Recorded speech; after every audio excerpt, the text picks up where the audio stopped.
મિત્રો આપ જોઈ રહ્યા છો લોકમૈત્રી ન્યૂઝ. છું એન્કર અર્પિતા પટેલ. હવે જોઈએ અગત્યના સમાચાર.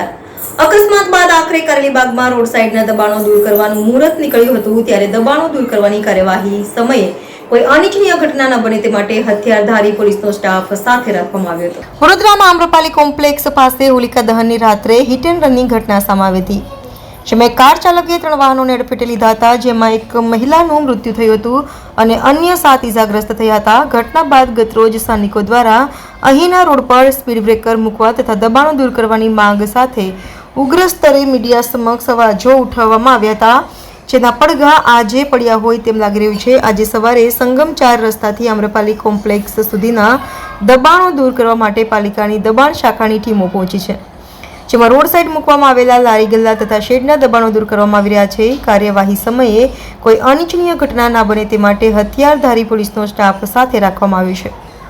આ તકે સ્થાનિક લારી ધારકે મીડિયા સમક્ષ પાવતી બતાવીને કહ્યું કે હું પાલિકાની પાવતી નિયમિત રીતે ભરું છું, છતાંય તેઓ મારી લારી લઈ જઈ રહ્યા છે. હવે હું શું કરું તે ખબર નથી પડતી. રોડના બંને તરફના દબાણો દૂર કરતા સ્થાનિકોની રજૂઆત રંગ લાવી તેવો અહેસાસ થઈ રહ્યો છે.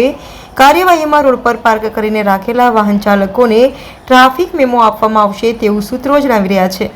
જોકે સ્થાનિકોનું માનવું છે કે અહીંયા પેટ્રોલ પંપ પાસે સાંજના સમયે શાકભાજી માર્કેટ ભરાય છે, જેને લઈને ટ્રાફિક જામની સ્થિતિ સર્જાય છે. જો આ કામગીરી સાંજના સમયે કરવામાં આવી હોત તો ખરા અર્થમાં દબાણો દૂર કરી શકાત.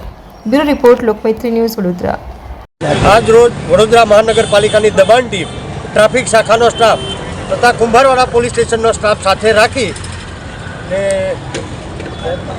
મુક્તાનંદ 3 રસ્તાથી હાલમાં કામગીરી ચાલુ છે. સંગમ 4 રસ્તા બાજુની 4 ટ્રક સામાન ભરી લીધો છે અને હાલમાં કામગીરી ચાલુ છે.